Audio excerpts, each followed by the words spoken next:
Très heureuse de vous retrouver pour cette nouvelle émission. Bonjour chez vous, c'est votre rendez-vous quotidien avec l'actualité qui vous concerne. Nous sommes au plus près de vous avec nos partenaires de la presse quotidienne régionale, des télévisions locales et des Indés radios. Nous sommes ensemble pendant 1h30 et au menu du jour. Pas de fumée blanche hier à l'issue de la réunion au siège des Républicains pour trancher l'investiture à la mairie de Marseille. On en parle avec l'un des deux candidats, le sénateur des Bouches-du-Rhône, Bruno Gilles. Il est avec nous. Dans une demi-heure, l'invité politique, c'est Patrick Caner, le président du groupe socialiste au Sénat, interview en partenariat avec la presse quotidienne régionale, représentée ce matin par Julien Lécuyer de La Voix du Nord. Et puis toute la semaine, nous sommes en Moselle. Nous nous intéressons aux questions de santé. Grande journée de mobilisation aujourd'hui du personnel hospitalier. Il réclame plus de moyens, de meilleures conditions de travail. Alors que la crise aux urgences dure depuis plusieurs mois, nous irons aux urgences de l'hôpital de Metz pour voir quelle est la situation. Et puis enfin, dans le Club des Territoires, nous allons parler d'un homme. Sa photo est à la une de presque tous vos journaux de presse quotidienne régionale ce matin. C'est Poupou Raymond Poulidor, le grand champion cycliste qui s'est éteint hier à l'âge de 83 ans. Mais avant cela, voici les autres informations de ce jeudi 14 novembre. Gabriel Attal, le secrétaire d'État à l'Éducation nationale et à la jeunesse, reçoit aujourd'hui en urgence les syndicats d'étudiants.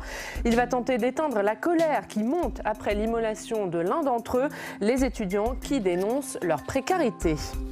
Grand oral à risque pour Thierry Breton. L'ancien ministre de Jacques Chirac est auditionné cet après-midi au Parlement européen. C'est lui qu'Emmanuel Macron a choisi pour le poste de commissaire français après l'échec de Sylvie Goulard.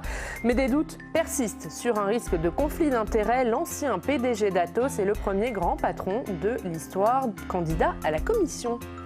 Et puis Christophe Castaner et Laurent Nunez sont auditionnés ce matin au Sénat sur le budget de la police et de la gendarmerie, un budget en hausse de 500 millions d'euros.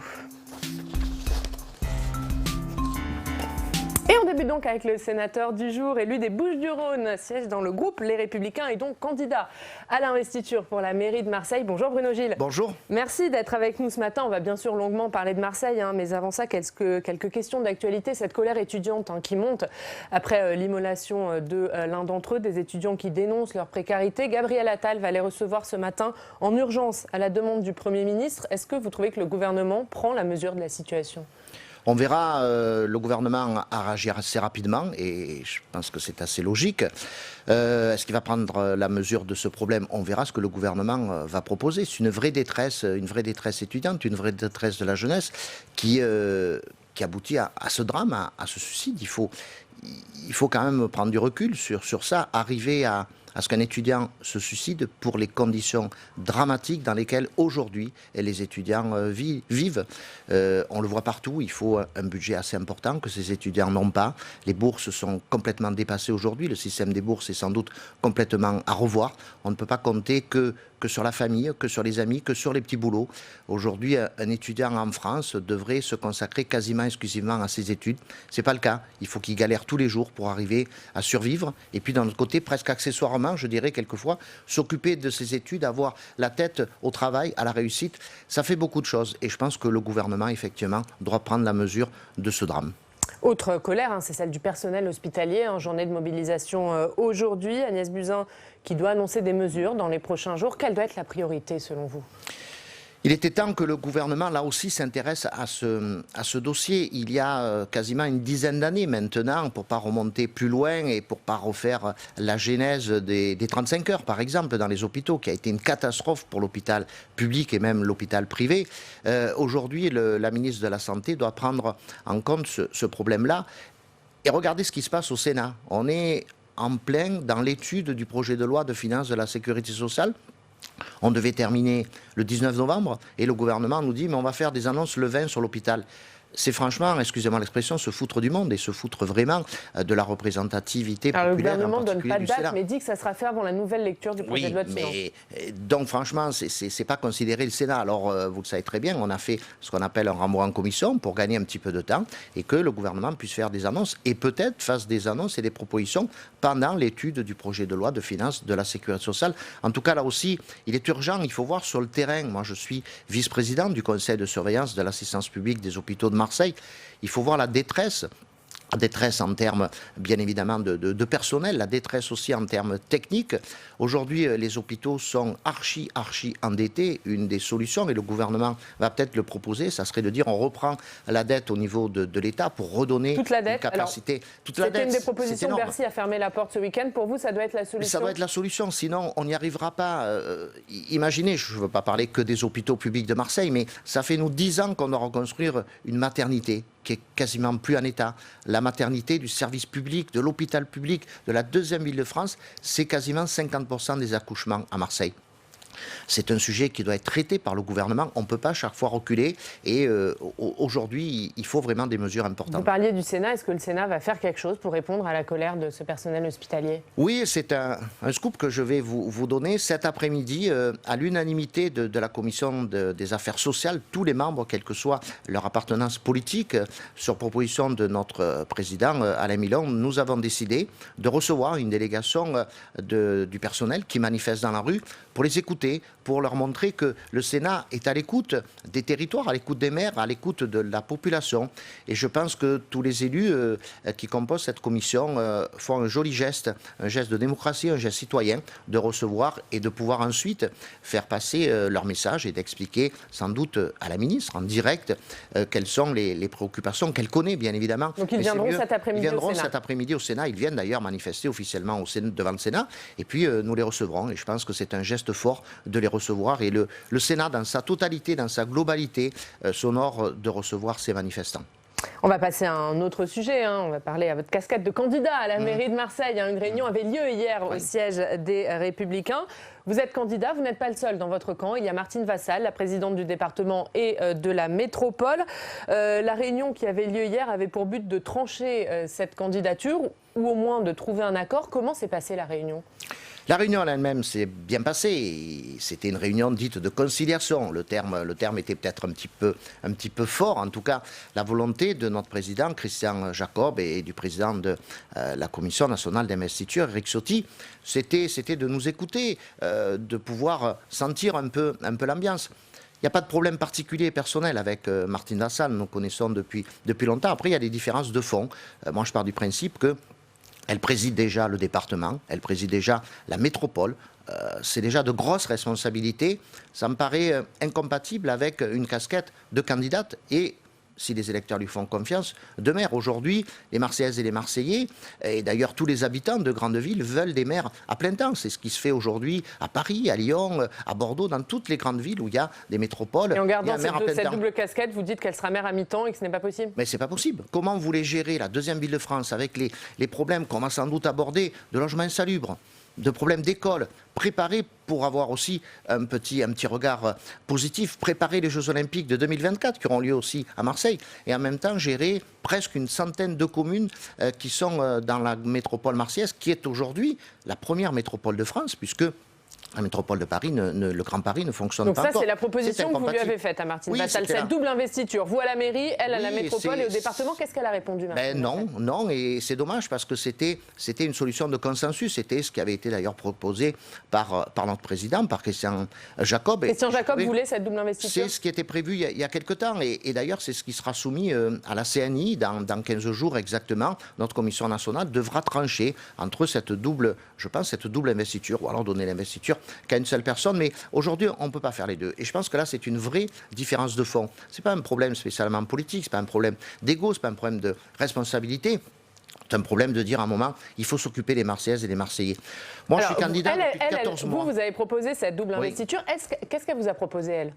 J'imagine qu'elle a fait des propositions, elle aussi. Non, il n'y a pas spécialement de propositions. On peut lire ici et là, dans la presse, qu'on m'aurait proposé un poste de premier adjoint ou un poste de premier vice-président de la métropole marseillaise. C'est pas vrai ? Ça peut être vrai, mais en tout cas, moi, je suis candidat. Dites-nous, elle vous a forcément fait des propositions hier. Vous imaginez bien, moi, je viens à une réunion de conciliation où je suis candidat à la mairie de Marseille, je ne vais pas ressortir en étant premier adjoint. Donc, elle vous a proposé premier adjoint à la mairie, premier adjoint à la métropole. On dit aussi qu'elle vous a proposé de conduire la liste au sénatorial, c'est vrai ? Ah oui, mais enfin, la liste au sénatorial, Jean-Claude Gaudin ayant quitté le Sénat, je suis le sénateur le plus ancien maintenant des Bouches-du-Rhône dans la majorité municipale ou dans la majorité sénatoriale.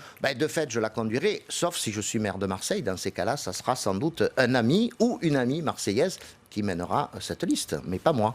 Alors, on va voir, on va continuer à parler bien sûr de cette réunion, mais on va voir, sur la table a été mis un sondage, je crois un sondage de l'IFOP qui a été commandé par votre parti pour tester différentes candidatures. On va voir les résultats de ce sondage avec Flora Sauvage, on en parle avec vous après. Casse-tête en vue à Marseille pour le patron du parti Les Républicains, Christian Jacob. Dans un sondage, l'IFOP a testé plusieurs scénarios entre les deux prétendants à l'investiture LR.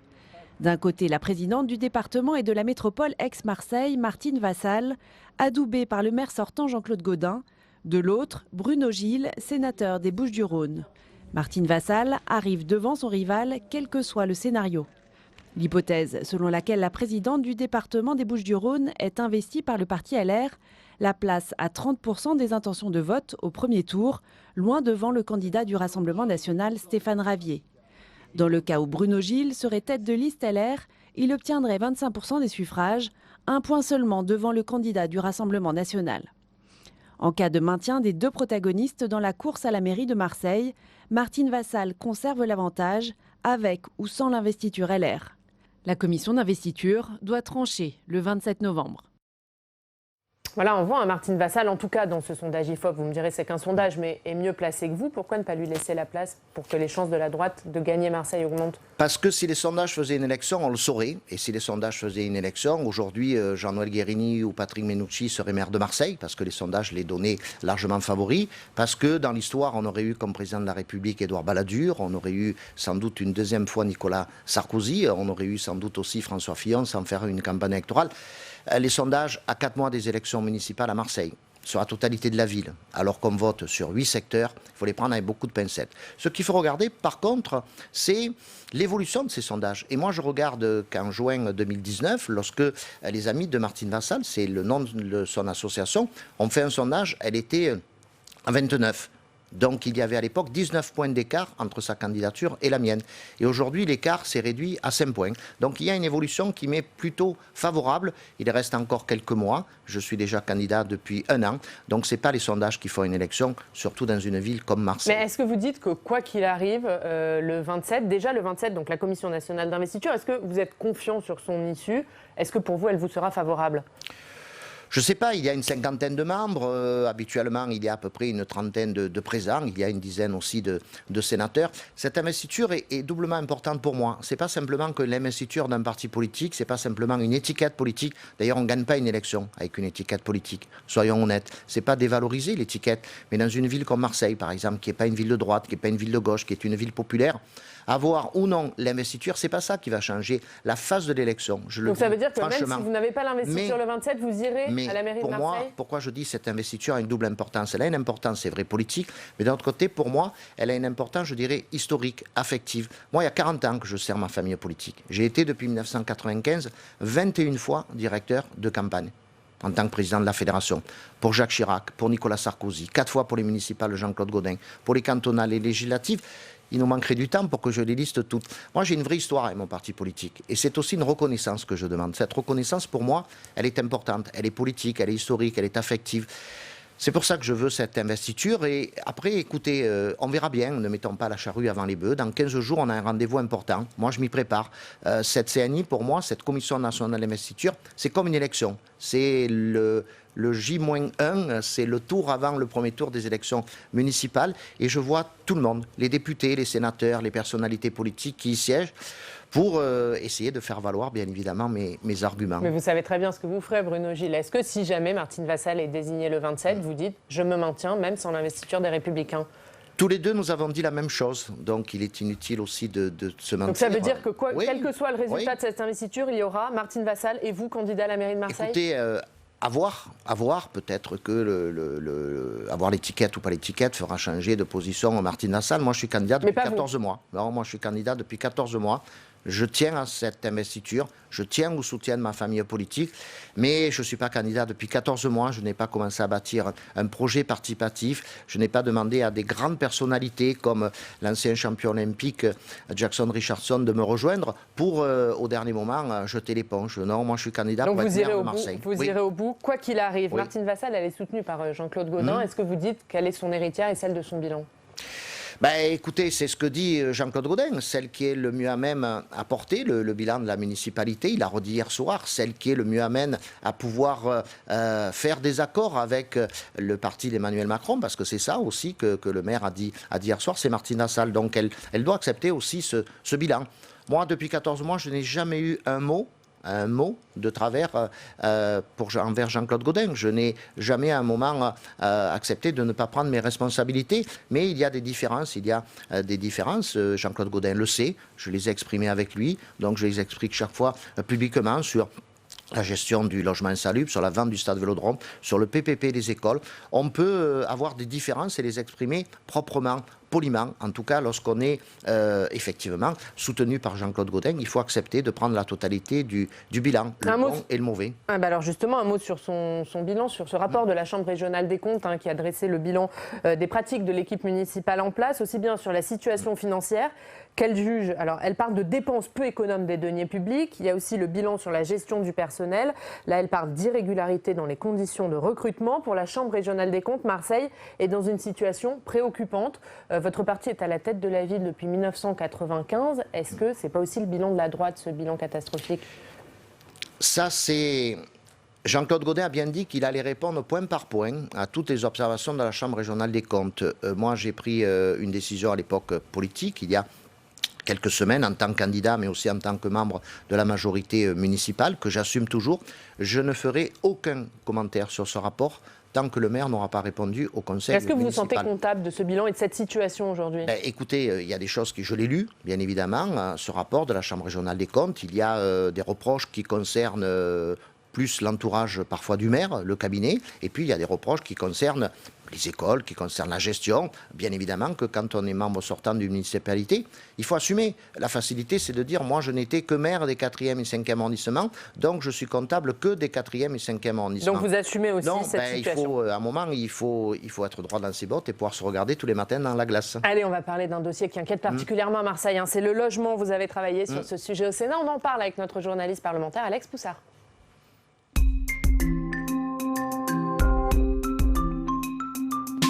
Bonjour Alex. Bonjour Ariane, bonjour Bruno Gilles. Alors Alex, un an après le tragique effondrement d'immeuble rue d'Aubagne qui a fait 8 morts, quel bilan peut-on faire de la lutte contre le logement insalubre à Marseille ? Eh bien on va déjà voir ce qui a été fait pour toutes les victimes du logement insalubre à Marseille. Depuis ce drame de Noailles, il y a eu 3000 personnes évacuées de leur logement. Et parmi ces 3000 personnes, on peut compter 33% de personnes qui ont pu retourner finalement dans leur logement, 56% de personnes qui ont été relogées et toujours 11% de personnes qui vivent à l'hôtel. Alors il s'agit également de reconstruire et de rénover l'habitat indigne à Marseille. Et là, sur ce point, il y a une action concertée entre la ville et l'État, avec notamment un grand plan de rénovation urbaine qui doit s'étaler sur plus de 1000 hectares. 800 millions d'euros vont être investis avec 600 millions d'euros de fonds publics. Et puis le permis de louer est expérimenté à Marseille. Ça veut dire qu'un bailleur devra obtenir une autorisation avant de pouvoir louer son bien. Alors le problème de l'habitat indigne va au-delà de la ville de Marseille. Il concerne tout le territoire français. Et sur ce point, les parlementaires se sont mobilisés pour proposer des solutions contre ce fléau. Et il y a eu 2 propositions de loi déposées. D'abord, l'une au Sénat par vous, Bruno Gilles, avec une proposition notamment de créer une police spéciale du logement pour lutter, traquer les marchands de sommeil. La seconde proposition vient de l'Assemblée nationale et du député communiste Stéphane Peu, qui propose chaque année de rénover 60 000 logements indignes sur une durée de 10 ans. En tout cas, pour l'instant, le gouvernement n'a pas donné d'avis définitif sur ces propositions. Merci beaucoup Alex. Sur cette question du logement indigne, est-ce que vous trouvez que le gouvernement en fait assez, Bruno Gilles ? On va parler de la question de Marseille dans un instant avec nos confrères de la Provence, mais plus généralement. Il y a beaucoup d'annonces et il faut aller plus loin. Et le meilleur exemple est ce qui vient d'être dit. Ma proposition de loi a été votée à l'unanimité au Sénat. C'est très rare, vous le savez, et je tiens à le souligner. Et je tiens d'ailleurs à remercier le ministre du Logement, M. de Normandie, parce que son cabinet a travaillé. On a travaillé ensemble pour avoir une proposition de loi qui soit acceptable par tout le monde. Depuis, elle n'a pas été inscrite à l'ordre du jour de l'Assemblée nationale. Il y a un rapport qui a été fait, qui a été donné au gouvernement par des parlementaires de la majorité. Il y a une proposition de loi qui est faite par aussi un élu communiste qui n'a aucune chance, bien évidemment, de passer. L'avantage de ma proposition de loi qui a été votée à l'unanimité au Sénat, c'est donc par aussi les sénateurs de la majorité présidentielle, c'est qu'elle pourrait être reprise en l'état, exactement de la même manière à l'Assemblée nationale. Et dans ces cas-là, si elle était votée conforme, ben vous le savez très bien, on va éviter toutes les navettes, ça ira vite. Et puis dans ces cas-là, on pourrait l'appliquer, ça serait force de loi. Ben, c'est ça aussi que j'attends du gouvernement. C'est pas simplement des belles paroles, de la présence. Il y a eu un soutien psychologique, un soutien politique du ministre du Logement. Il est venu souvent à Marseille. C'est vrai, et ça, il faut le remercier. Par rapport à d'autres ministres, on parlait de la santé tout à l'heure, on n'a jamais vu une ministre de la Santé à Marseille depuis 10 ans. Imaginez comment on se préoccupe des hôpitaux publics de la ville de Marseille. Le ministre est là, le ministre nous soutient, sauf qu'à un moment, le ministre, ben, quand il sort le chéquier, il faut qu'il signe un chèque. Et donc pour le moment, beaucoup de paroles, beaucoup de présence, mais peu d'actes. Beaucoup de volonté politique, mais pas d'actes, et surtout pas de finances. Allez, puisqu'on parle de Marseille, on va y aller, on va retrouver nos partenaires de la Provence. Bonjour Guillaume Ricavi, vous êtes le directeur des rédactions de la Provence. Oui, on va parler de votre journal dans quelques instants, mais d'abord, vous avez une question à poser à Bruno Gilles, justement sur ce sujet du logement. Oui, effectivement, parce qu'on a bien vu samedi que de nombreux Marseillaises et de nombreux Marseillais étaient descendus dans la rue pour dire bien sûr leur colère sur cette question du mal logement. Il y a une thématique qui revient quand même depuis un an et ce drame du 5 novembre à Marseille, c'est que beaucoup de Marseillais ont le sentiment de ne pas avoir été entendus, de ne pas être considérés en tout cas par leurs élus. Vous vous positionnez comment, Bruno Gilles, sur cette question ? D'abord, bonjour Guillaume Ricavi. Moi, je me suis positionné, vous le savez très bien, il y a déjà un an. On me l'a d'ailleurs reproché. Parfois, mes amis politiques me l'ont parfois reproché. Lorsqu'il y a eu le conseil municipal qui a suivi le drame du 5 novembre 2018, j'ai été le seul élu de la majorité à présenter ses excuses au conseil municipal. Ça a été retenu par les médias, ça a été reconnu et je regrette que certains de mes amis politiques ont considéré que ces excuses étaient un manque de solidarité à la majorité municipale. Ce n'était pas le cas. J'ai proposé immédiatement cette proposition de loi, j'ai fait des propositions au niveau local. Moi, je me suis positionné très vite. Sans aucune volonté de récupération politique. D'ailleurs, je ne suis pas allé, il y a quelques jours, à la manifestation, au rassemblement qui suivait cet anniversaire dramatique des 1 an du drame du 5 novembre. Après, sur le terrain, il y a des choses à faire. Moi, je continue à travailler avec des associations, je continue à travailler avec des bailleurs sociaux, je continue à travailler avec beaucoup de gens parce que, on en a parlé, je suis candidat aux élections municipales et je souhaite, dès la fin du mois de mars 2020, si les Marseillais me font confiance, être immédiatement opérationnel sur le dossier du logement social. Il y a des choses à faire. Il faut s'appuyer sur les bailleurs sociaux, il faut s'appuyer sur la caisse sur la filiale plutôt, logement social de la Caisse des dépôts et des consignations. Des propositions existent. Il faut s'appuyer bien sûr sur l'aide de l'État. Tout ce qu'on a vu tout à l'heure, c'est magnifique. Mais à un moment, ces 800 millions d'euros, ils sont où? Il faut aller très vite. Il faut commencer par le centre-ville. Et puis, voilà, on a commencé à mettre en place le permis à louer. Il faut ce pouvoir de police du logement. Il faudrait qu'on y revienne parce que je pense que c'est important. Mais le temps va nous manquer. Le temps va nous manquer, oui, exactement. Oui. Et on va demander à Guillaume ce qu'il y a dans la Provence aujourd'hui. Guillaume, on va voir ça avec vous. D'abord, cette opération coup de poing contre les trottinettes. Oui, une opération coup de poing et c'est effectivement une première, puisqu'hier les forces de police ont réalisé le premier contrôle routier qui visait les conducteurs de trottinettes, place de Romière, déploiement donc des services de sécurité routière, de la police municipale pour essayer d'endiguer un fléau qui existe dans les grandes villes et notamment à Marseille, c'est la circulation anarchique de ces trottinettes, vous le savez, en libre service, avec dans un premier temps une démarche de sensibilisation pendant quelques semaines, mais dans 3-4 semaines, je vous préviens, si vous circulez sur un trottoir à Marseille, si vous circulez avec un passager sur votre trottinette, ou alors effectivement si vous allez trop vite, plus de 26 km/h, eh bien vous aurez des amendes et des amendes salées de 35 € pour la plus petite à 1 500 € pour excès de vitesse en trottinette sur les trottoirs de Marseille. Voilà, ça peut coûter cher. Et en plus, c'est dangereux, Guillaume. Donc, il faut éviter de le faire. Deuxième sujet, c'est plus léger, plus glamour aussi. C'est l'élection de Miss France. Elle se tiendra à Marseille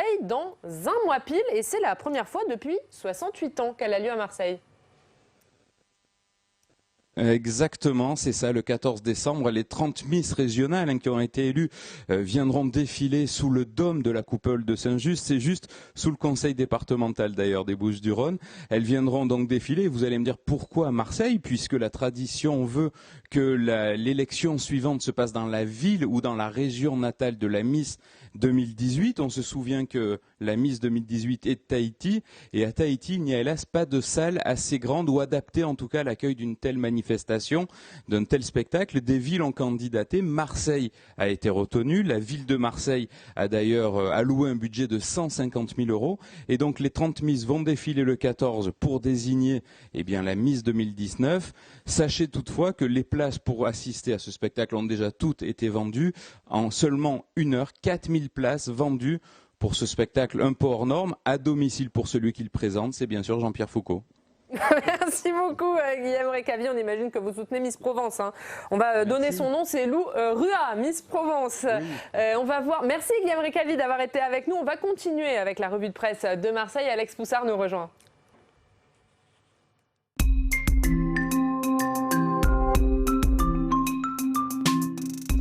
Et Alex, on parlait de la Provence, hein. Vous commencez avec cette une de la Provence qui, comme beaucoup de unes de PQR, est consacrée à Raymond Poulidor. Et oui, la Provence qui consacre sa une à Poupou, Raymond Poulidor, la légende du cyclisme français qui s'est éteint hier à l'âge de 83 ans. C'était l'éternel second, mais toujours premier dans le cœur des Français. Et quand on lit l'éditorial de Franz-Olivier Gisbert, le patron de la Provence, eh bien cet amour des Français pour Raymond Poulidor s'explique par les valeurs de fair play et de modestie qu'il incarnait. Et puis dans la Provence, on ne peut pas s'empêcher de parler de municipal et c'est Jean-Luc Mélenchon. Et oui, Jean-Luc Mélenchon qui s'invite dans la campagne des élections municipales alors qu'il avait dit qu'il resterait discret, qu'il n'était candidat à rien. Mais finalement, il va essayer de réunir les listes de gauche et d'insoumis qui sont candidates aux élections municipales mais qui pour l'instant partent en ordre dispersé. On va continuer avec la Marseillaise. Et oui, la Marseillaise qui publie une enquête sur les transactions immobilières douteuses de la ville de Marseille. Selon cette enquête, la mairie de Marseille aurait vendu des biens immobiliers à des tarifs peu avantageux au profit de personnalités sulfureuses comme un certain Jean-Paul Dinoya qui est présenté dans cette enquête comme une ancienne figure du milieu. Et puis on parle aussi de Marseille dans la presse nationale, dans l'Express. Et oui, alors qu'un radar pas comme les autres est installé à Marseille, un radar de pollution qui informe les automobilistes sur leurs émissions polluantes. Alors ce dispositif est déjà utilisé à Paris et il a révélé pour certaines voitures que leurs émissions étaient 6 fois supérieures à ce qu'indique le constructeur. Et on termine rapidement avec Mars Actu. Et oui, encore une enquête sur Marseille, Mars Actu, qui révèle que les statistiques de la délinquance à Marseille auraient été trafiquées, bidouillées. Il se base sur des révélations du Canard enchaîné, car il y a 2 ans, le ministère de l'Intérieur avait repéré des anomalies dans les chiffres marseillais. Il avait donc lancé un audit et résultat, quelques mois plus tard, c'est confirmé. Il assure que les statistiques de la délinquance de la voie publique à Marseille ont bien été minorées. Merci beaucoup Alex, Bruno Gilles, merci d'être venu. On aura encore plein de questions à vous poser, mais on imagine que vous reviendrez d'ici les municipales. Merci d'avoir été avec nous ce matin. Dans 2 minutes, l'invité politique, c'est Patrick Caner, le président du groupe socialiste au Sénat. Mais avant cela, on va regarder un extrait des questions d'actualité au gouvernement. Hier, le sénateur de l'Ardèche, Mathieu Darnaud, a interpellé Christophe Castaner sur le séisme qui a eu lieu en Ardèche et dans la Drôme. Et dans sa réponse, Christophe Castaner a dressé un nouveau bilan des dégâts. On regarde.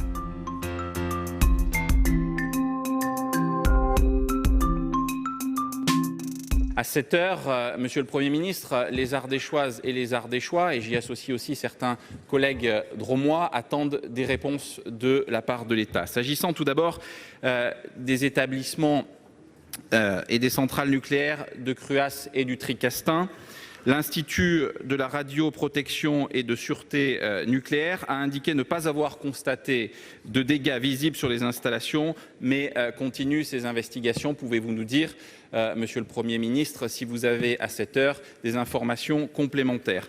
Ma seconde question porte sur les mesures d'urgence et sur la solidarité nationale que nous appelons de nos vœux. Confirmez-vous la prise rapide d'un décret de catastrophe naturelle et en attendant le processus d'expertise et d'indemnisation des assurances, quels sont les moyens financiers d'urgence que l'État entend mettre en œuvre pour venir en aide aux populations touchées? Je vous remercie. J'étais hier soir à Montélimar, dans le hameau de la Rouvière et aussi dans la commune du Teil. Ce que j'ai constaté, en particulier dans le hameau de la Rouvière comme dans la commune du Teil, était bien au-delà des premières indications qui étaient remontées en matière de dégâts sur les logements. Au moment où je vous parle, je pense que le chiffre de 800 maisons directement impactées, concernées, qui font l'objet de fissures plus ou moins importantes sur la seule commune du Teil est la réalité que nous sommes en train de constater. Il nous faut nous mobiliser et regarder l'avenir. Concernant l'urgence et la catastrophe naturelle, avec Elisabeth Borne, nous avons fait le choix de faire en sorte que la Commission puisse se réunir dès la semaine prochaine. Et concernant l'ensemble des dispositifs d'urgence que nous allons mobiliser sous l'autorité de la ministre en charge des collectivités locales et en lien avec Olivier Dussopt pour le ministère de l'économie et des finances, nous allons faire en sorte de répondre présent, comme l'a fait le département dans l'immédiateté et comme je crois le fera cet après-midi le conseil régional et le président de la région se rendra cet après-midi dans la commune du Teil. Je vous remercie.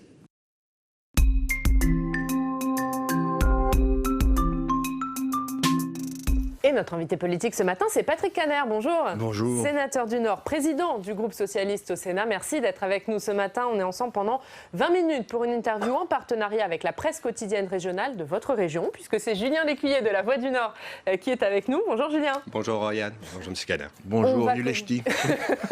Vous êtes en force sur ce plateau.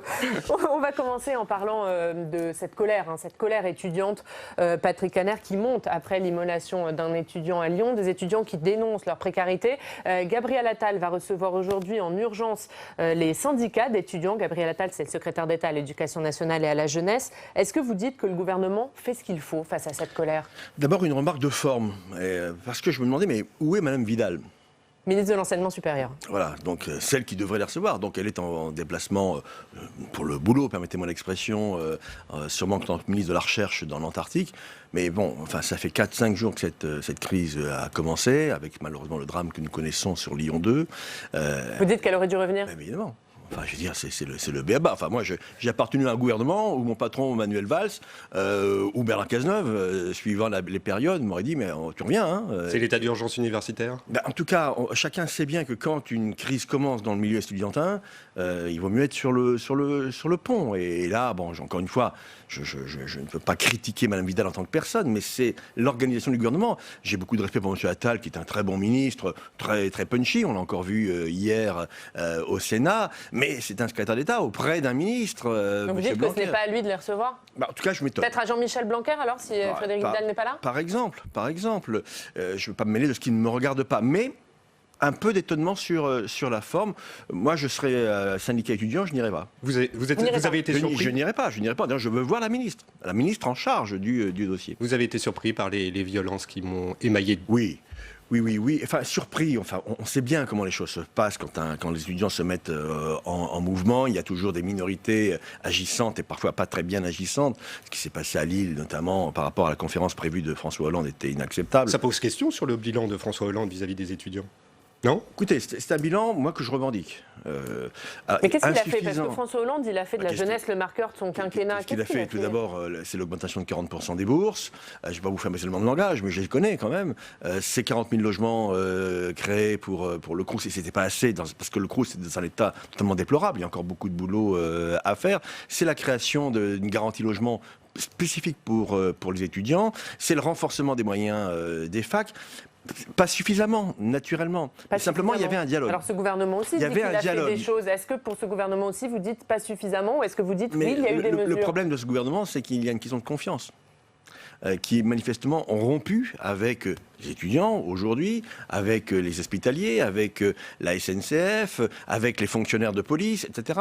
On a un climat anxiogène qui se développe dans notre pays et avec un président qui est, excusez-moi, à ce stade un peu aux abonnés absents, on ne l'entend pas aujourd'hui, un peu tétanisé. J'ai l'impression que l'Élysée est tétanisé, pour ne pas dire bunkérisé, par rapport à ces mouvements qui sont non pas en train de se coaguler, personne ne peut le savoir, mais s'ils se coagulent, c'est les Gilets jaunes puissance 10. Et qu'est-ce qui reste ? Un nouveau grand débat ? De nouveaux milliards à distribuer ? Il n'y en a plus. Je dirais même qu'on est en train de piquer dans la caisse, on va sûrement y revenir, de la sécurité sociale par exemple. Donc mais vous dites que sur cette colère étudiante, Emmanuel Macron, c'est lui qui doit monter au front ? Non. Qu'est-ce qu'il doit faire ? D'abord les ministres. Les ministres sont là pour être des premières lames, si vous me permettez l'expression, de manière à pouvoir au moins créer les conditions du dialogue. Mais il faudra qu'il débloque des moyens qu'il n'a pas. Quelle est la solution alors ? Ah bah écoutez, la solution, malheureusement, les Français sont en train de l'imaginer.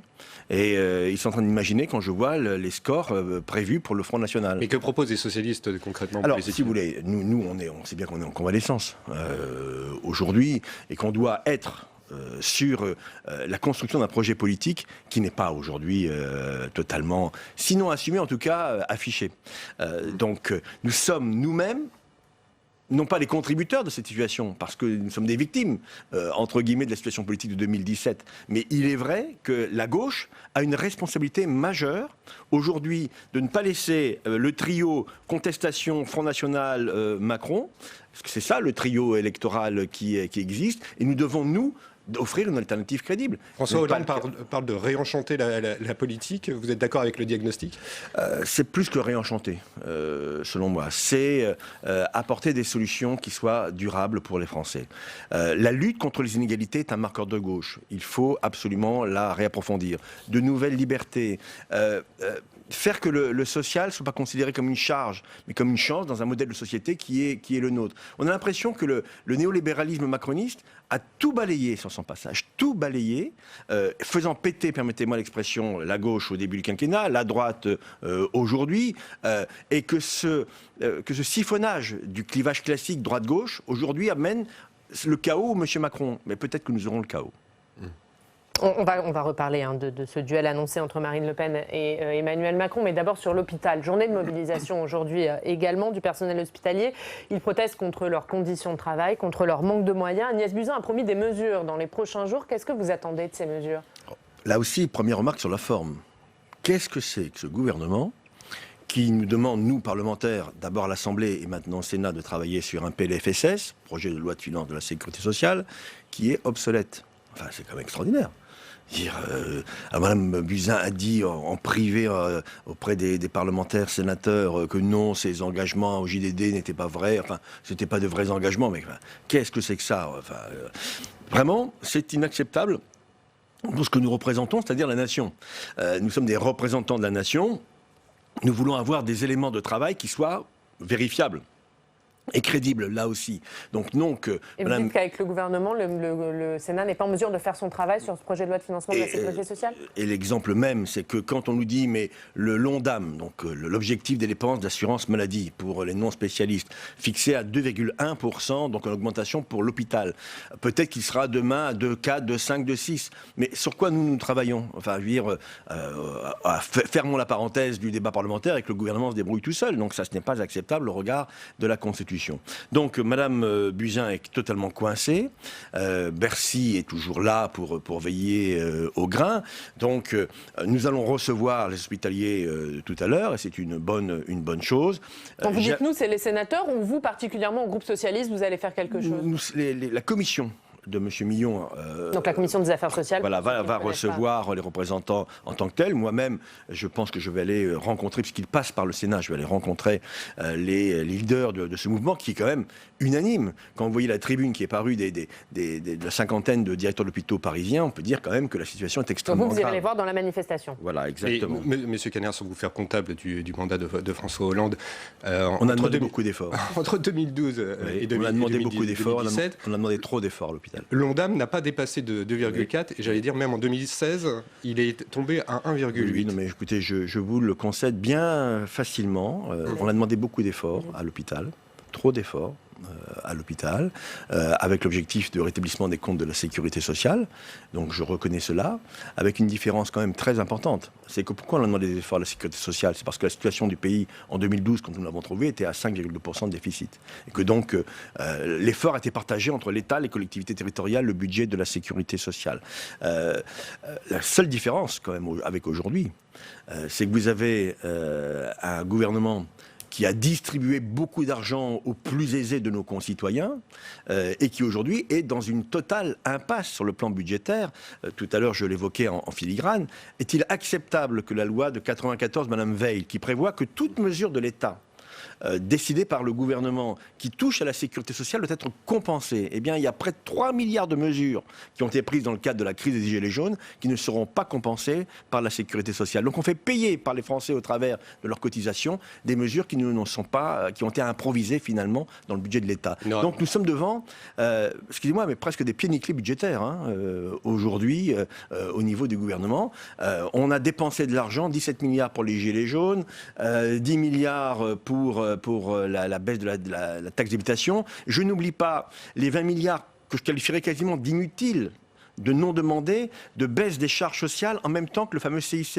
Donc 20 milliards de baisse de charges sociales en 2018, 20 milliards aussi en 2018 pour le CICE, 40 milliards pour les entreprises. Tant mieux pour les entreprises, mais avec quelles conséquences? Le SMIC a augmenté? Non, on a utilisé la prime d'activité. Donc ça ne colle pas. Si on vous suit bien, il n'y a pas les moyens, le gouvernement n'a pas les moyens aujourd'hui de donner une enveloppe financière aux hôpitaux. Effectivement. Alors quelle est la solution? La solution, c'est de faire jouer la dette. Voilà. Donc on endette le pays. Mais pour vous, il faut quand même débloquer une enveloppe financière, un peu comme celle qui a été débloquée sur le modèle des Gilets jaunes, c'est ça? Mais il le faudra. Mais cette fuite en avant permanente, depuis 2017, est-ce que cela va continuer jusqu'en 2022? Dans quel état le pays sera en 2022? Monsieur Macron, économiste reconnu, entre guillemets, où mène-t-il le pays? Vers le mur, sans demander d'efforts, manifestement à ceux qui pourraient en faire. Encore une fois, moi j'insiste, le fait qu'il n'y ait pas eu de... C'est très symbolique, qu'il n'y ait pas eu de coup de pouce au SMIC est pour moi un vrai problème. Et l'assurance chômage qui a changé le système, aujourd'hui va pénaliser beaucoup de Français. Je voudrais vous prendre un exemple, un chiffre très symbolique, que je vais sûrement réutiliser à plusieurs reprises, donc attendez-vous à ce que je le réévoque. Mais le rapport de Vincent Eblé sur l'ISF, Vincent Eblé, c'est le président de la Commission des finances, sur l'ISF, démontre que 100 familles françaises ont eu, grâce à la disparition de l'ISF transformé en IFI, 1 200 000 euros. 1 200 000 euros de pouvoir d'achat en plus. Sur de très très grandes fortunes, c'est pour elles ridicule. Mais à l'inverse, 1 200 000 Français vont tomber dans la trappe à pauvreté du nouveau système d'assurance chômage. Cherchez l'erreur. Un mot sur les retraites, puisque la droite sénatoriale veut profiter de ce projet de loi de financement de la sécurité sociale pour remettre la question des retraites sur la table. Elle a voté un amendement qui reporte l'âge de départ à la retraite à 64 ans. Qu'est-ce que vous en pensez? Écoutez, je sors mes chiffres, parce que c'est toujours un peu compliqué. C'est totalement inutile. Enfin, c'est idéologique. C'est idéologique. Je tiens à vous rappeler que la dernière réforme, qui est passée d'ailleurs tranquillement, celle de Marisol Touraine en 2014, prévoit que à partir de cette année, on cotise un trimestre de plus tous les 3 ans pour avoir une retraite à taux plein. Ça veut dire concrètement qu'il faudra 43 ans de retraite pour les enfants nés en 73. Donc dans le système actuel de Marisol Touraine.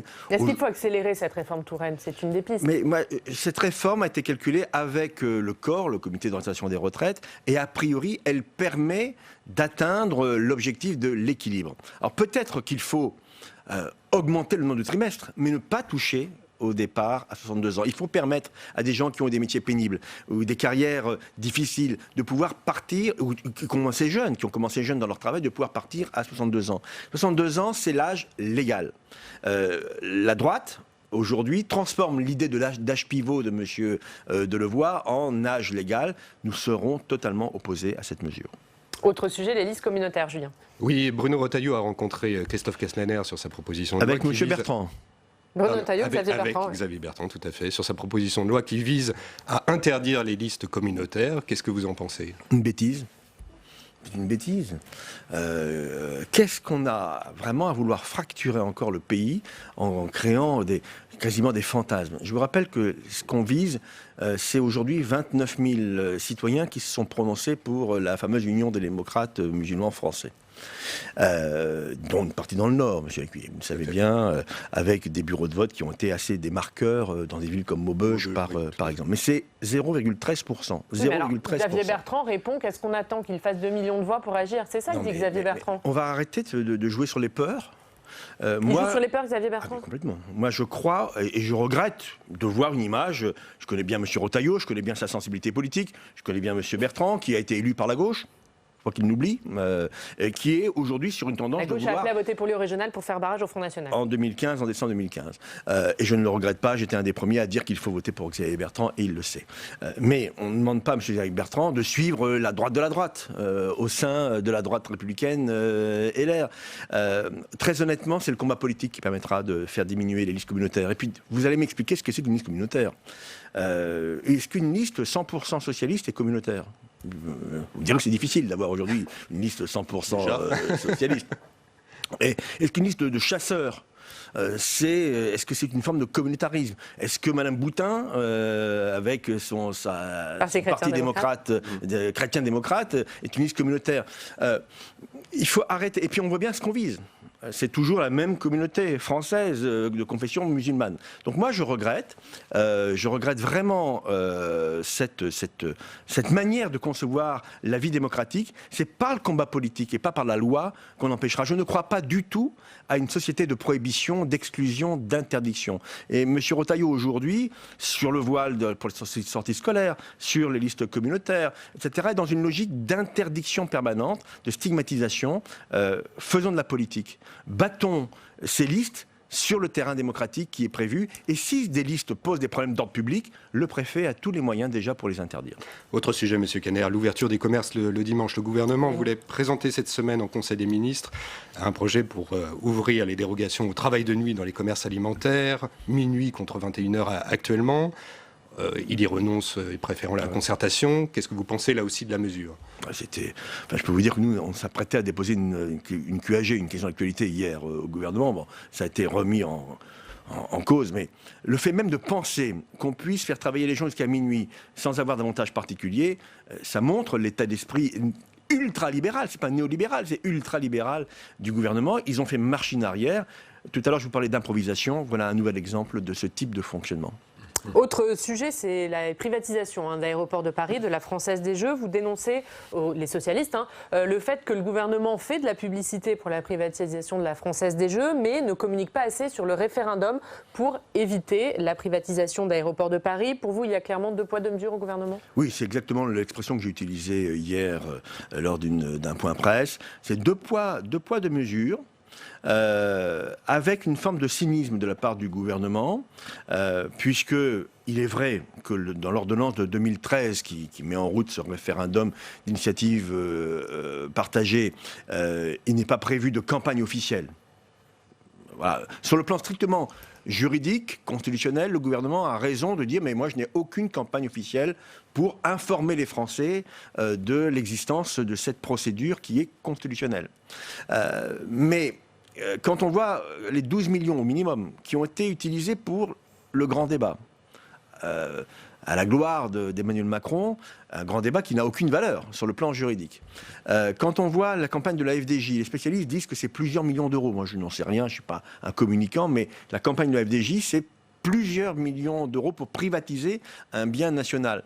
On n'aurait pas pu imaginer quelques milliers d'euros, quelques dizaines de milliers d'euros pour permettre une campagne institutionnelle, disant aux Français, mais non pas voter pour ou contre, mais au moins sachez que ça existe.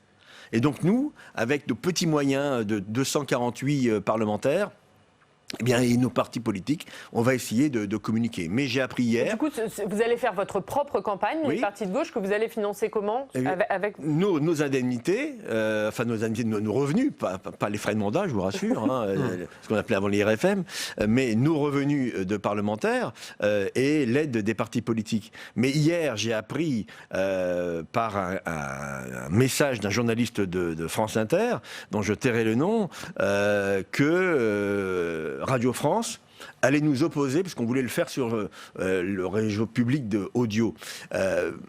Radio France va nous opposer un article de son code, de son cahier des charges, sur le thème qu'on ne peut pas choquer, le mot était utilisé, choquer les électeurs, en tout cas les auditeurs. Les auditeurs de Radio France. Aussi les électeurs, sur le plan philosophique, politique ou religieux. En quoi une campagne d'information pour dire qu'un référendum est potentiellement jouable consisterait à choquer les auditeurs. Moi, je le regrette. Mais je vous fais un appel. Si Public Sénat veut nous permettre de communiquer sur le sujet, mais vous le faites déjà actuellement, j'en serais très heureux. On va parler de Lille. Alors, on va parler d'une autre bataille qui se profile sous un beffroi que vous connaissez bien, celui de Lille. Si, comme c'est le plus probable, Martine Aubry se présente au municipal, est-ce que vous la soutiendrez ? Martine Aubry est maire sortante. L'hésitation est déjà signifiante. Non, pas du tout. C'est de la réflexion bien pensée. Martine Aubry est maire sortante. Si elle souhaite se représenter, et c'est vrai, vous avez raison, c'est probable, je serai à ses côtés. À quelle place, je n'en sais rien, peut-être même pas sur la liste, mais vous savez, je suis socialiste, elle est socialiste. Nous n'avons pas eu que des mots agréables. L'un ou l'autre, et donc nous le savons. Mais nous pensons que l'essentiel doit l'emporter sur, entre guillemets, l'écume d'une relation parfois orageuse. Deux rencontres en septembre. Vous en êtes sortis réconciliés ou avec encore des grandes différences sur la politique à mener ? Nous avons des différences sur tel ou tel sujet, et d'ailleurs, je vous annonce que dans les jours qui viennent, y compris d'ailleurs ce soir même, il y aura une réunion de travail sur les questions d'éducation et de culture, qu'il y aura une réunion de travail sur la fameuse friche Saint-Sauveur qui pose problème à Lille. Il y aura une réunion de travail aussi sur les insécurités et les incivilités. Donc nous rentrons là sur le fond. Après le renouement du dialogue, nous rentrons sur le fond de manière à ce que l'association que j'ai créée avec une ancienne vice-présidente de la région, Hélène Parra, puisse porter un message en direction de Martine Aubry. Mais sur le fond, je ne laisserai jamais le beffroi, en tout cas je ferai tout pour cela, tomber dans les mains de la droite ou dans les mains d'intrigants, et je pense notamment à la candidate REM qui se présente contre Martine Aubry. Vous pouvez imaginer un ticket commun avec Martine Aubry ? Écoutez, on n'en est pas à construire les listes. Nous avons chacun notre destin, et notre passé et notre destin. Nous verrons bien quelle sera la meilleure formule. Ce que je sais, c'est que d'abord, il faut trouver un accord sur le fond, puisque nous avons des divergences. Je reprends votre expression. Et donc, il faut lever ces divergences pour ensuite bâtir un accord politique. Encore une fois, nous savons dans quelle famille nous habitons. Il nous reste une minute, malheureusement, Patrick Kanner, mais vous parliez tout à l'heure de ce duel annoncé entre Marine Le Pen et Emmanuel Macron. Vous disiez qu'il faut qu'on redevienne une alternative crédible. Est-ce que les municipales, c'est une chance, c'est même la seule chance pour vous de redevenir une alternative crédible ? Ces municipales, c'est le juge de paix pour l'avenir de la gauche et notamment de la gauche du gouvernement socialiste. Nous avons aujourd'hui un tiers des villes de plus de 9 000 habitants portées par des socialistes ou apparentés socialistes. 10 villes de plus de 100 000 habitants. Cette élection est majeure, je le crois vraiment très sincèrement. C'est à partir de là que nous pourrons redevenir, y compris à votre niveau, les médias, crédible en termes d'existence politique. Alors, donc je mettrai toute mon énergie sur cette campagne. Un dernier mot, puisqu'on ne peut pas se quitter sans évidemment parler de Raymond Poulidor. Vous avez été ministre des Sports, ce grand champion cycliste disparu hier. Quel souvenir vous gardez de Raymond Poulidor ? Je l'ai rencontré plusieurs fois puisque j'ai fait 3 Tours de France comme ministre des Sports. On dit que c'était quelqu'un qui était proche des gens, je vous le confirme. Et je reprendrai une expression de Laurent Geoffrin de Libération hier qui disait, mais Anquetil, son fameux concurrent, rival, il portait le maillot jaune, Poulidor portait le gilet jaune. C'est un résumé qui, je crois, va très très bien. C'était l'homme du peuple. Parfois avec des insuffisances en termes stratégiques pour lui, mais il était là. Il était là et puis c'était un homme d'une très très grande bonté. Et c'est un mot qui n'est pas fréquent aujourd'hui. Merci beaucoup Patrick Kanner, merci d'avoir été avec nous ce matin. Demain à votre place, ce sera Nathalie Loiseau, députée européenne, ancienne ministre des Affaires européennes d'Emmanuel Macron. Et tout de suite, c'est l'heure du Club des Territoires. La Mutuelle Nationale Territoriale, la mutuelle des agents des services publics locaux, vous présente le Club des Territoires. NJ, acteur engagé dans la transition zéro carbone des régions, vous présente le Club des Territoires.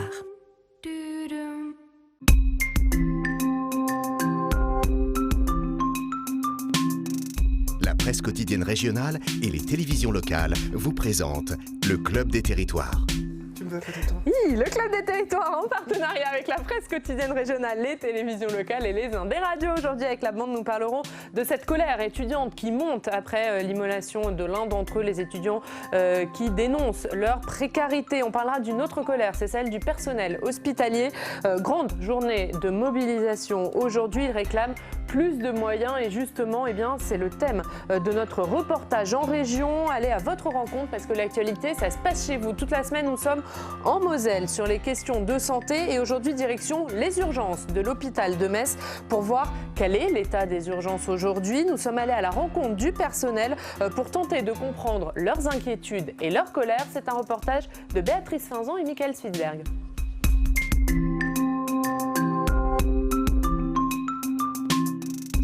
Nous sommes à 5 km du centre-ville de Metz, devant le centre hospitalier Merci.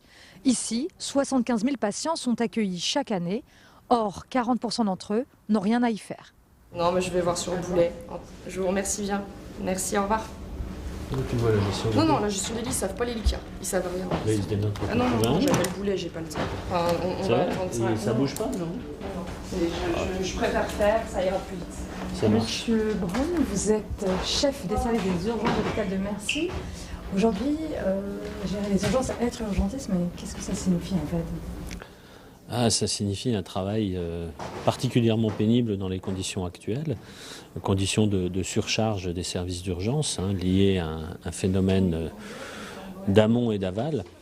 Trop de gens et pas assez de lits disponibles pour faire sortir nos patients. Donc c'est vrai que le métier est devenu plus pénible qu'il n'était. On imagine toujours les urgences comme un métier pénible par la gravité des patients qu'on prend en charge, mais là il devient pénible par des difficultés de fonctionnement et d'organisation. Nous avons de plus en plus de patients que nous prenons en charge parce que d'autres ne peuvent plus ou ne veulent plus les prendre en charge. Nous avons des patients qui relèvent de la médecine générale, qui quelque part n'ont rien à faire chez nous. Nous avons des patients qui devraient aller directement dans les services hospitaliers, des complications de chimiothérapie, des choses comme ça, qui n'ont pas à passer par les urgences. Or maintenant, c'est devenu le seul point quasiment d'entrée de l'hôpital, avec d'énormes difficultés pour hospitaliser les patients derrière, parce que nous n'avons pas assez de lits disponibles, donc finalement un embouteillage au niveau des urgences, qui sont à la jonction de deux mondes qui se côtoient et qui ont des dysfonctionnements, le monde de la médecine libérale de la ville et le monde de l'hôpital. Aujourd'hui, quel est son état d'esprit à ce personnel de santé? Le personnel est épuisé. On a vraiment marre, il est épuisé physiquement, il est épuisé psychologiquement.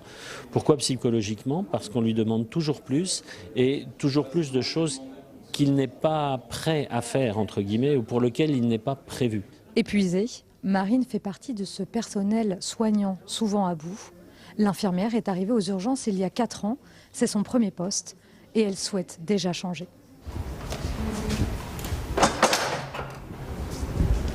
Marine, quand vous avez commencé, vous imaginiez cette situation? Non, pas du tout. C'est vrai que c'est très différent entre ce qu'on apprend à l'école, la théorie et la pratique. On ne s'imagine pas du tout que le milieu du soin est ce qu'il est actuellement. Je suis vraiment partagée entre le fait d'aimer mon métier, d'aimer ce que je fais. C'est un travail très enrichissant, surtout au sein des urgences, et partagé avec ce dégoût qu'on peut avoir parfois de cette charge de travail et de ne pas avoir le temps pour les patients.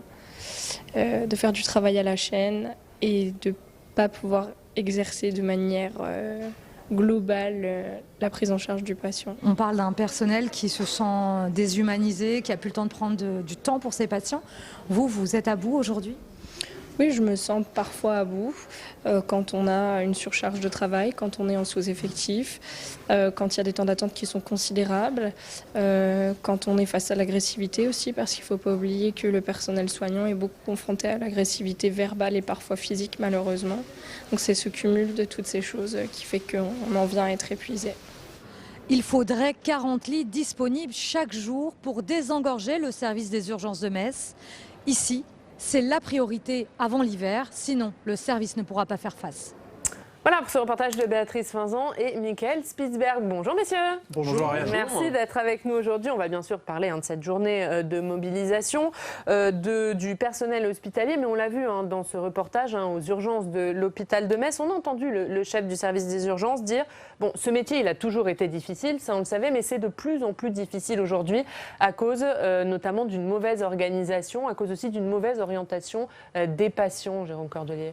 Oui, on voit bien qu'il y a un engorgement, évidemment, du nombre de patients. Je ne sais pas si c'est lié à l'organisation, mais en tout cas, pour l'avoir vérifié il y a 2 jours de manière personnelle à l'hôpital Cochin à Paris aux urgences, je trouve que... Et alors évidemment, on attend, évidemment, il y a énormément de monde, évidemment, il y a un embouteillage dans les couloirs, mais je trouve que quand même le système de soins en France est plutôt performant, c'est-à-dire la prise en charge des malades qui arrivent comme ça en urgence et qui viennent tous azimuts est assez bien organisé, enfin de ce que j'ai pu percevoir. C'est vrai que l'hôpital Cochin, c'est une des Rolls du système de santé français, mais ça donne un petit signe quand même.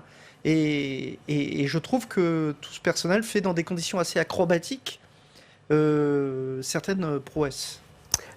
Thierry Dupont, on voit dans ce reportage ce personnel qui manifeste aujourd'hui, mais par exemple cette infirmière qui dit mais finalement on n'était pas préparé à ça, c'est différent entre ce qu'on vit dans la réalité et ce qu'on nous a appris à l'école. Et du coup, est-ce que ça ne donne pas aussi un personnel épuisé? C'est dangereux pour le personnel, mais ça peut être aussi dangereux pour les patients. Ce qu'on a vu ces dernières années, c'est la relation aux patients qui évolue, parce que vous avez aussi des patients et des entourages familiaux de patients qui sont de plus en plus exigeants, parfois violents. Vous avez des incivilités. Et ça, il n'y a aucune école qui peut vous préparer à ça. Et donc, on voit bien que ça fait partie. Il y a les moyens et la pénurie de moyens dont souffre l'hôpital. Il y a également les conditions d'exercice du métier à l'hôpital, des métiers à l'hôpital qui ont évolué. Et je crois que effectivement, les personnes ne sont pas préparées à ça. Et ça nourrit leur désarroi, en tout cas. Patrice Moyon, c'est justement le thème de votre édito aujourd'hui, oui. À la une de La Voix du Nord, édito qui s'intitule « Le blues des blouses blanches ».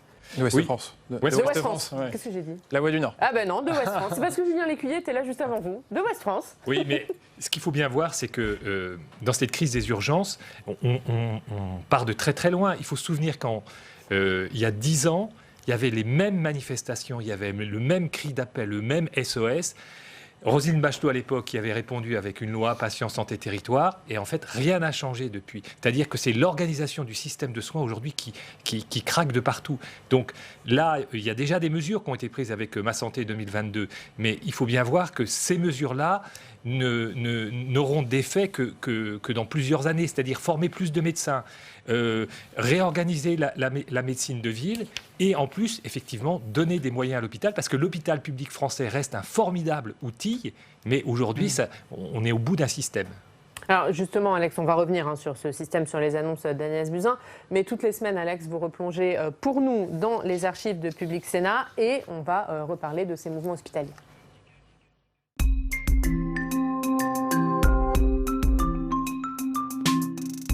Et Alex, eh bien, on s'aperçoit de cette crise dans l'hôpital, ça fait des années qu'elle dure. Et oui, cette crise de l'hôpital ne date pas d'hier. Et déjà en 2005, Patrick Pelloux, le patron des médecins urgentistes français, tirait la sonnette d'alarme sur la situation de l'hôpital. On l'écoute.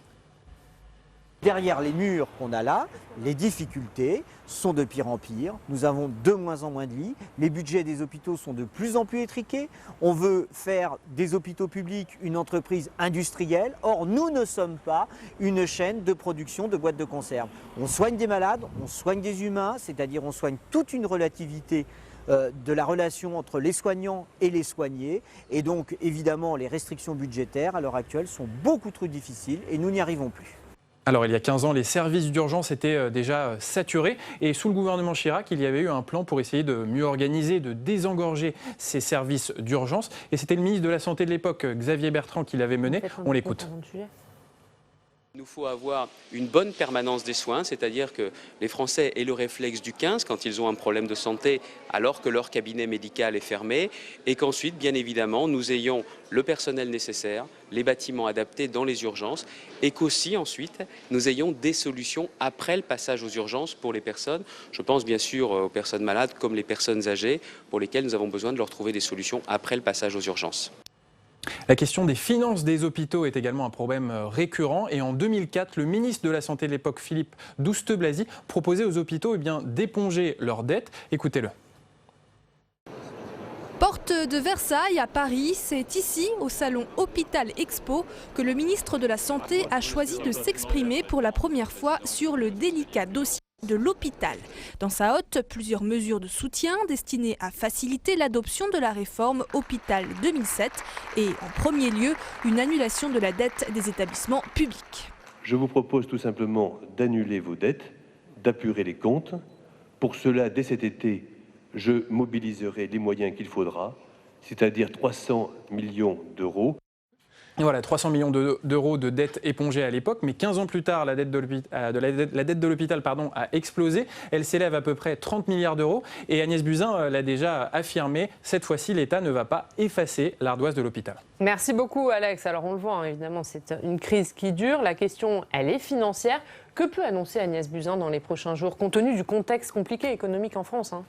En tout cas, elle ne peut pas faire le numéro que vient de faire Philippe Douste-Blazy, parce que autre temps, autre mœurs. Mais écoutez, là, malheureusement, je ne suis pas suffisamment expert et compétent de la question pour savoir ce qu'elle va annoncer. Est-ce qu'il y a une sortie de crise possible? En tout cas, il le faut.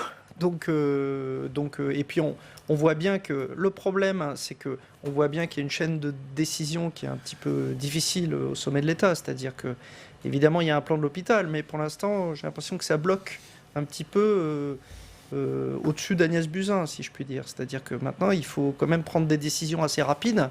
Et on rentre un petit peu dans le talon d'Achille pour l'instant de la Macronie. C'est-à-dire que cette difficulté à, j'allais pas dire impéritie, mais cette difficulté à décider rapidement et surtout à trancher, quoi. Et pourtant, il faut que le gouvernement tranche vite, agisse vite. Oui, parce qu'il y a deux aspects. Il y a un risque de crise politique, parce que la fièvre qui touche aujourd'hui l'hôpital, elle pourrait être contagieuse. Donc ça, il faut effectivement éteindre, il faut arriver à éteindre cette fièvre. Et puis, il faut être capable de faire partager des mesures de façon cohérente sur le long terme. Parce qu'on voit bien, là, c'était intéressant quand même de se plonger dans les archives, qu'il y a un certain nombre de choses qui ont été annoncées ces 15 dernières années et qui n'ont pas été suivies des faits. Or là, c'est vraiment des mesures sur le long terme, partagées et cohérentes.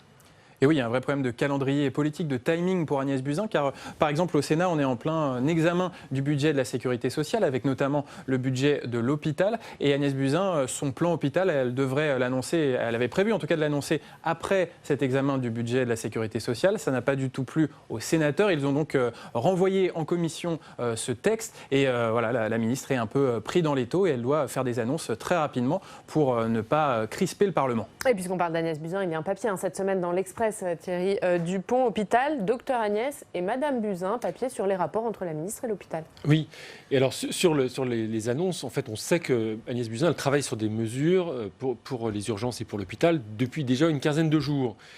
Et ce que certains lui reprochent, c'est d'attendre en fait la mobilisation d'aujourd'hui pour mesurer l'ampleur de cette mobilisation et pour pouvoir ajuster éventuellement l'ampleur des mesures qu'elle va annoncer.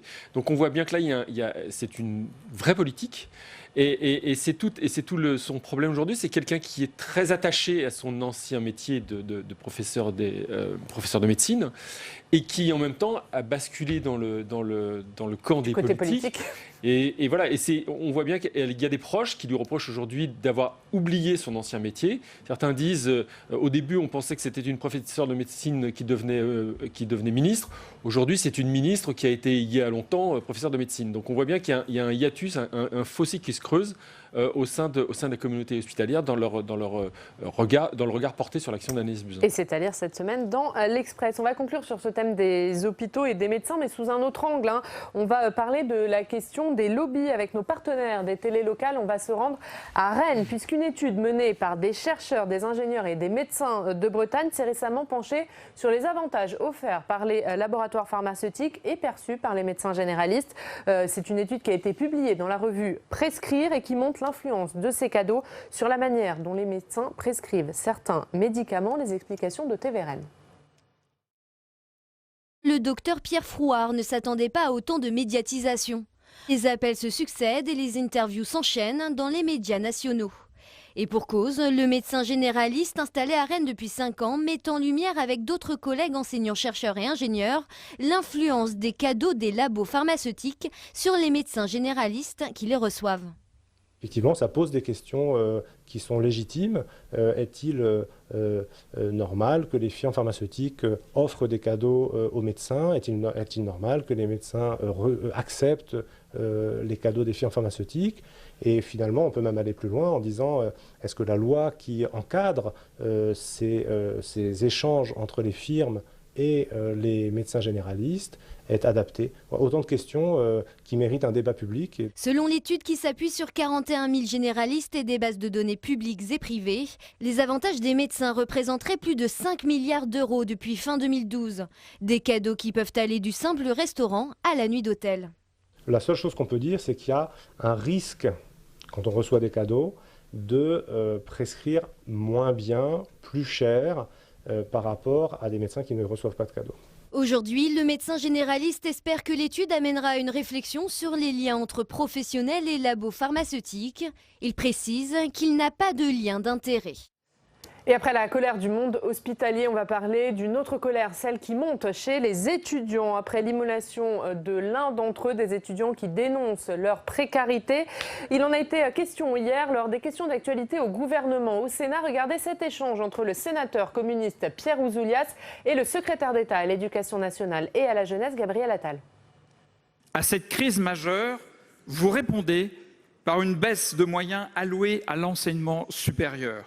La dépense par étudiant atteint aujourd'hui son plus bas niveau depuis 2008 et votre projet de loi de finances ne porte pas l'ambition d'arrêter cette chute. Nous avons ainsi supprimé la cotisation sécurité sociale qui était payée par les étudiants à chaque rentrée. Ces 217 € qui étaient payés par les étudiants auparavant à la rentrée, cette cotisation a été supprimée. Nous avons annoncé il y a 2 mois maintenant une augmentation des bourses de 46 millions d'euros. Des bourses qui sont désormais payées à date, le 5 du mois, et qui sont même payées par anticipation en début d'année pour les étudiants qui auraient constitué leur dossier. Ces progrès, on ne peut pas les nier. Ils sont là, ils sont concrets, ils sont tangibles. Évidemment qu'il reste des situations difficiles. Évidemment qu'il faut poursuivre. Évidemment qu'il faut aussi faire mieux connaître les dispositifs qui existent, quasiment 50 dispositifs d'aide qui existent aujourd'hui à l'université, et notamment des aides pour les situations d'urgence. Jérôme Cordelier, on voit, le gouvernement défend des mesures. Gabriel Attal va recevoir aujourd'hui les organisations syndicales étudiantes. Est-ce que le gouvernement a pris la mesure de cette colère ? Je pense que le gouvernement a pris la mesure de cette colère. Je pense que le gouvernement s'attend aussi à partir du 5 décembre, au fait qu'il y ait plusieurs foyers sociaux qui sont en train de s'allumer. Et donc il vaut mieux éteindre cette colère coagulation des colères.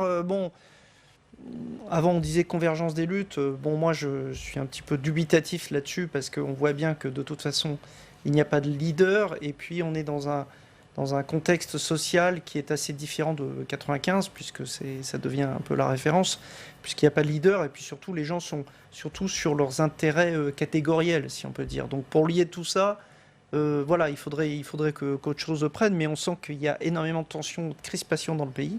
Et donc, évidemment, on est sur une cocotte minute avec... on a vu des scènes dernièrement qui marquent quand même un climat social pas du tout apaisé, c'est le moins qu'on puisse dire. Thierry ?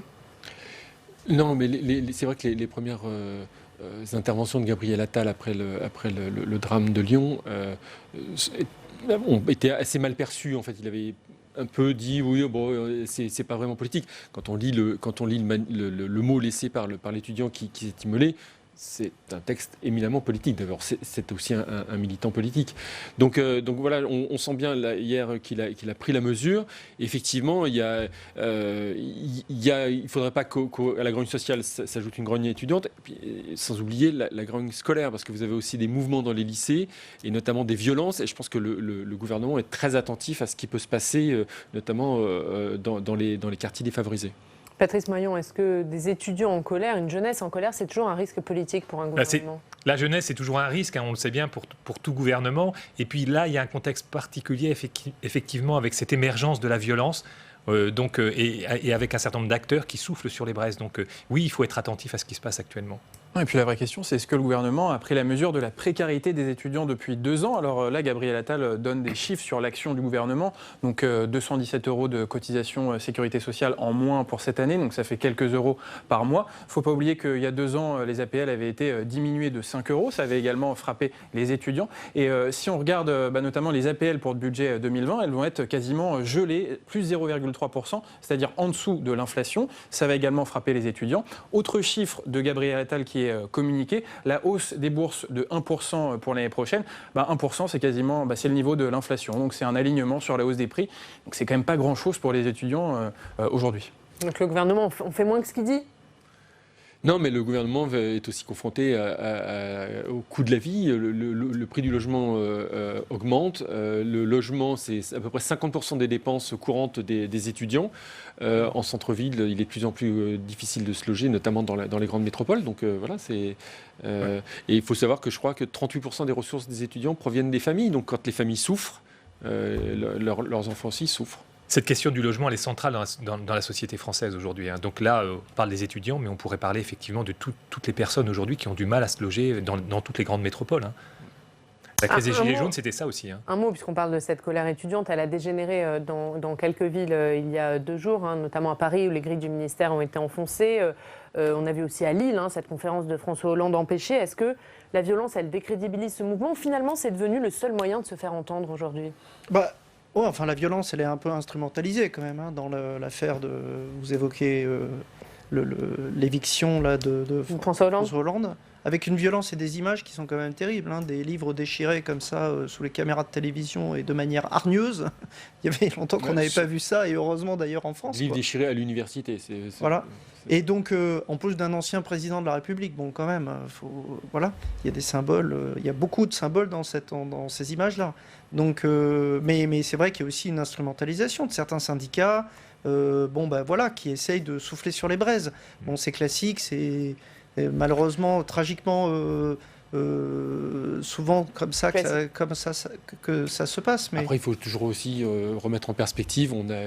Par exemple, chez les agriculteurs, on a une longue histoire des actions un peu vives, un peu virulentes, pour ne pas dire violentes. Donc voilà, la violence politique, elle existe depuis longtemps. Allez, on va parler rapidement, Jérôme, allez-y. Non, mais c'est vrai qu'actuellement, on sent quand même un climat social, et c'est pas uniquement de la violence qui s'exprime comme ça de manière spectaculaire, mais on sent que on le sent tous autour de cette table, dans les relations quotidiennes qu'on peut avoir, on sent qu'il y a quand même énormément de nervosité dans le pays, et beaucoup de crispation, même dans les relations quotidiennes, dans la rue, quand vous prenez votre voiture, ou les relations entre les automobilistes et les trottinettes, enfin, je ne sais pas, vous voyez, mais on sent quand même qu'il y a énormément de crispation. Allez, on va passer à un autre sujet. Comme tous les jours, on va se rendre dans une rédaction locale. Aujourd'hui, direction Veurey-Veuroise. C'est dans l'Isère. On va retrouver nos partenaires du Dauphiné Libéré. Bonjour Valentin Jacquemet, vous êtes journaliste au Dauphiné Libéré. Merci d'être avec nous ce matin. Et vous allez nous parler de la disparition d'un grand champion cycliste, une légende du sport français, Raymond Poulidor. Il s'est éteint hier à l'âge de 83 ans. Et l'éternel second, il emmène avec lui une certaine idée de la France. Oui, exactement. En plus d'être l'éternel second, Poulidor, c'est surtout un palmarès. Même s'il n'a jamais gagné le Tour de France, il a terminé à 8 reprises sur le podium. Et même s'il n'a pas porté le maillot jaune une seule journée dans sa longue carrière, il a quand même remporté près de 190 victoires. Poupou, c'est un Tour d'Espagne dans 1964, 2 Paris-Nice et 2 critériums du Dauphiné Libéré en 66 et en 69, une course chère à notre journal. Et c'est vrai que cette étiquette qu'on lui a souvent accolée, celle de l'éternel second, elle a un raccourci d'un personnage aux multiples facettes. C'était un personnage qui était souvent malheureux, pas toujours inspiré, mais qui finalement incarnait une France qui ne gagne pas, mais qui résiste. Et puis ce qui a marqué la France sportive, mais toute la France, ce sont les images de son duel avec Jacques Anquetil, puis aussi Eddy Merckx. Et ces images, elles ont marqué les esprits. Évidemment, le duel avec Jacques Anquetil, finalement, ils l'ont emporté tous les deux jusqu'à leur mort. Sur son lit de mort, Jacques Anquetil l'avait fait sourire une dernière fois en disant « Mon cher Raymond, tu finiras encore deuxième ». Finalement, il l'a rejoint hier, près de plus de 30 ans après. Et dans les années 60, la France était divisée en 2 camps distincts. Il y avait les anquetilistes d'un côté qui supportaient le Normand et qui dominaient avec froidement le cyclisme. Et puis l'autre qui était beaucoup plus fourni, qui avait adopté Poupou, ce besogneux coureur qui venait du Limousin profond. Poulidor-Anquetil, c'était une certaine idée de la lutte des classes à cette époque-là. Et puis, comme point d'orgue, on a forcément en tête l'image de leur ascension du Puy-de-Dôme, c'était en 64. Mais là encore, c'était le Normand qui était ressorti grandi en conservant son paletot jaune pour 14 petites secondes seulement. Quel héritage laisse Raymond Poulidor, selon vous, à Valentin Jacquemet ? Il est déjà sportif et génétique, on a envie de dire, avec son petit-fils Mathieu Van Der Poel, le néerlandais. C'est actuellement la dernière merveille du vélo. En septembre dernier, il est passé tout proche d'un titre mondial. Du coup, on a l'impression que comme son grand-père, Mathieu Van Der Poel a l'étoffe d'un héros. Merci beaucoup, merci Valentin Jacquemet d'avoir été avec nous. On va voir la une, bien sûr, du Dauphiné libéré consacrée à Raymond Poulidor, un héros, 6 Français, une que vous avez mis en jaune pour rendre hommage à Raymond Poulidor qui, vous le disiez, n'a jamais porté le maillot jaune. Merci Valentin Jacquemet d'avoir été avec nous. Raymond Poulidor, c'est l'éternel second, c'est comme ça qu'on l'appelait, mais c'est aussi un sportif très populaire, à l'image de son sport finalement. Très très populaire. Bon, je l'ai croisé il y a quelques années dans les salons du livre par exemple, parce qu'il avait sorti un livre, je me souviens, un salon du livre à Saint-Étienne, la queue devant pour aller voir Raymond Poulidor qui à l'époque avait presque 80 ans. Donc c'était quand même impressionnant. Je reviens juste sur ce qu'a dit notre confrère. Bon, que Raymond Poulidor soit l'image de la lutte des classes, ça, je pense que c'est quand même quelque chose... Ah non, c'est quand même... Non, justement, je trouvais intéressant, c'est que Raymond Poulidor, qui avait aucun engagement politique, il faut le rappeler, fédérait justement une espèce de France mythique, une France nostalgique. Donc c'est un peu ce qui se passe actuellement avec Raymond Poulidor, c'est un peu ce qui s'est passé il y a quelques semaines avec Jacques Chirac, quoi. C'est-à-dire, c'est un peu la France... C'est une part de la France qui disparaît, des clochers et tout. La lutte des classes n'a rien à voir là-dedans. Il ne faut pas mélanger quand même le contexte politique actuel et puis essayer d'instrumentaliser la disparition d'un grand champion. Oui, c'est une certaine nostalgie de la France. C'est la France avec un taux de croissance à 6%, 100 000 chômeurs, oui. C'est une nostalgie de la France. La France des 30 glorieuses. Et la France, qui était coupée en deux, qui était coupée en deux à l'époque. Il y avait le clivage droite-gauche et il y avait le clivage Anctil-Poulidor. Oui. Voilà, merci Thierry Dupont. Non, c'est vrai, non, mais Raymond Poulidor, il incarne aussi ça, il incarne aussi cette passion française. Mais oui, il incarne le coq gaulois dressé sur ses ergots qui essaye de conquérir le glorieux vaincu. On a toujours adoré les Français aussi, on adore nos sportifs, même lorsqu'ils perdent des demi-finales de Coupe du Monde en football. Et pourtant, il en a gagné des classiques, Raymond Poulidor, on a l'impression, parce qu'il n'a jamais gagné le Tour de France. Il n'a jamais gagné l'épreuve reine qui est le Tour de France. Et puis en même temps, il n'y avait pas seulement la façon, il y a aussi la façon d'être. C'est-à-dire que Raymond Poulidor était extrêmement sympathique, il était chaleureux, et puis il avait ce côté, cette gouaille française, voilà, dont on a une certaine nostalgie. Maintenant, avec tout ce qui est un petit peu... notamment dans la communication, par exemple, comme tout est un petit peu aseptisé. Voilà, lui, c'était quelqu'un qui disait ce qu'il avait envie de dire. Et donc ça, c'est aussi important pour ça, je pense, dans le souvenir qu'il est. Et Raymond Poulidor, il est à la une de beaucoup de vos journaux de presse quotidienne régionale ce matin. On va voir cette revue de presse avec vous, Alex Poussard.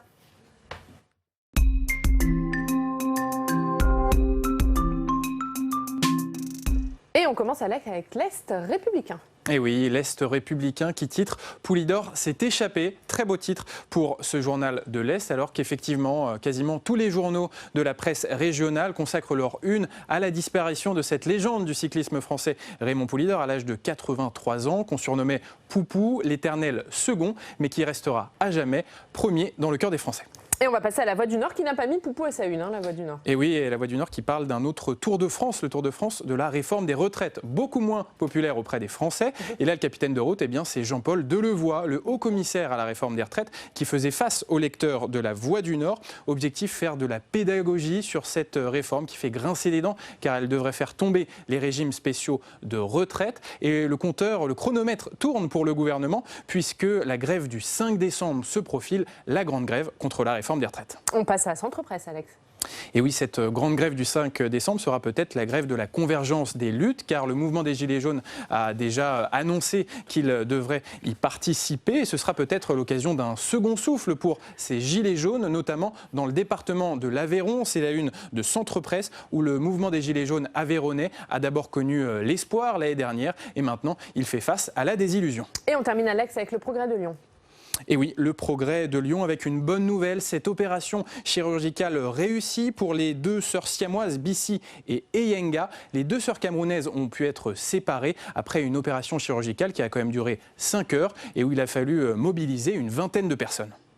Merci beaucoup Alex. On va passer aux unes de vos journaux. On va commencer avec vous, Jérôme Cordelier. La une du Point, c'est la personnalité de l'année, Margrethe Vestager. Oui, on a vraiment voulu faire un coup de projecteur sur cette femme qui est en train un peu de redonner du tonus à l'Europe, et notamment dans son combat contre les GAFAM. C'est une personnalité très intéressante, tranchante, clivante comme on dit, mais qui porte une vision du monde, et puis qui a et voilà, qui est quelqu'un qui a des opinions très tranchées et qui agit surtout. C'est un peu la grande résistante au sommet de l'Europe. Et je pense qu'elle peut redonner de la vigueur à l'idée européenne. Voilà, c'est quelqu'un qui se bat. Hier, on commémorait, Jérôme Cordelier, les 4 ans des attentats à Saint-Denis, au Stade de France et au Bataclan. Et vous avez fait une interview de François Hollande sur les souvenirs qu'il a gardés de cette nuit tragique du 13 novembre. Voilà, souvenir très précis. Il le raconte de manière, c'est très fort, l'interview qu'on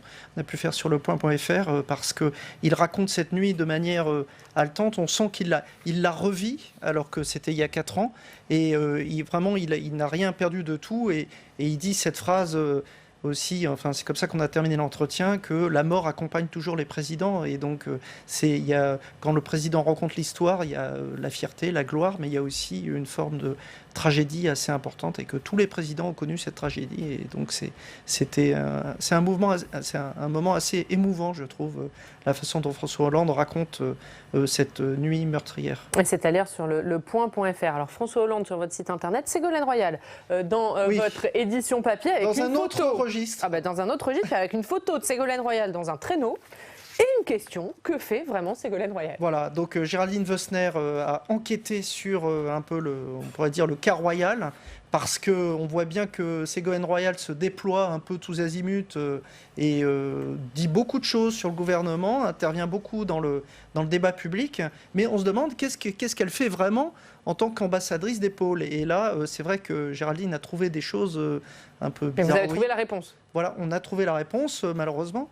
C'est-à-dire que... Pourquoi malheureusement? Parce qu'il y a beaucoup de choses un peu vraiment délicates qui se passent entre, notamment, sa fonction officielle d'ambassadrice des pôles, où elle n'agit pas tellement quand même, et des tours de passe-passe avec sa fondation Désir d'avenir. Donc on voit bien que Ségolène Royal n'a pas renoncé à ses ambitions politiques et notamment présidentielles, et se sert un petit peu de sa fonction publique pour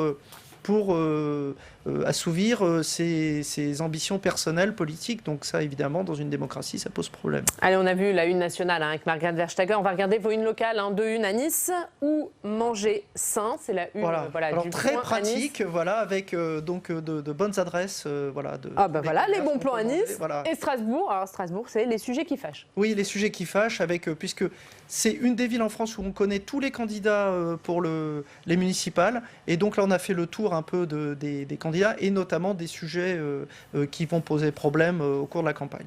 Merci Jérôme Cordelier. Tout ça, c'est donc à lire dans Le Point. La une de Ouest France, on en a parlé avec vous, Patrice Moyon, au bord de l'asphyxie, l'hôpital en grève, avec votre édito dont on a parlé, le blues des blouses blanches. Tu voulais en dire un mot en 30 secondes? Non, je pense que c'est vraiment une question qui concerne tous les Français. Nous, c'est pour ça que Ouest France a fait le choix de le mettre à la une. Et donc c'est un sujet à traiter, d'urgence, effectivement, pour le gouvernement. Et à la une de l'Express, Thierry Dupont, c'est Emmanuel Macron paralysé. Oui, on vient de fêter la mi-mandat.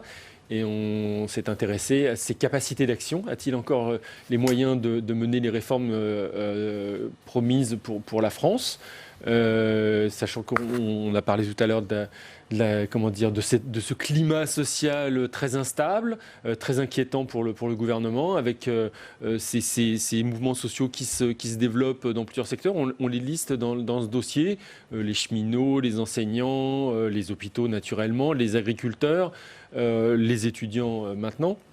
Donc voilà, c'est un climat très instable, et on a le sentiment que le président hésite.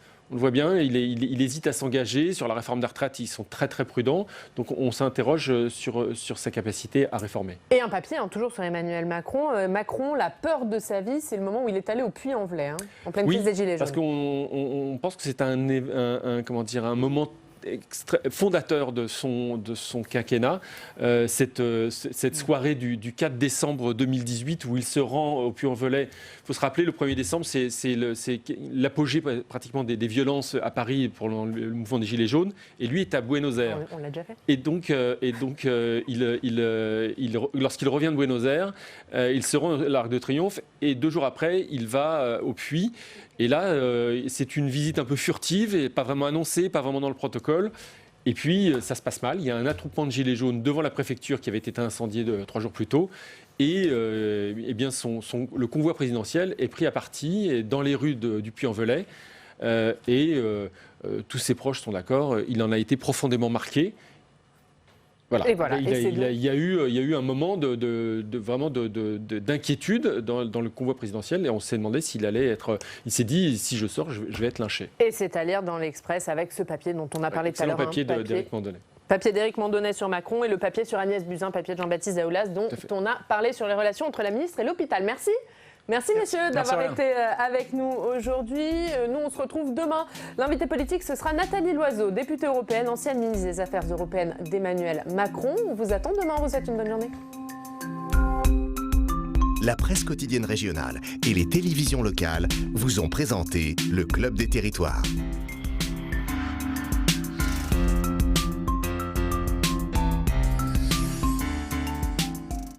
La Mutuelle nationale territoriale, la mutuelle des agents des services publics locaux, vous a présenté le Club des Territoires. ENGIE, acteur engagé dans la transition zéro carbone des régions, vous a présenté le Club des Territoires.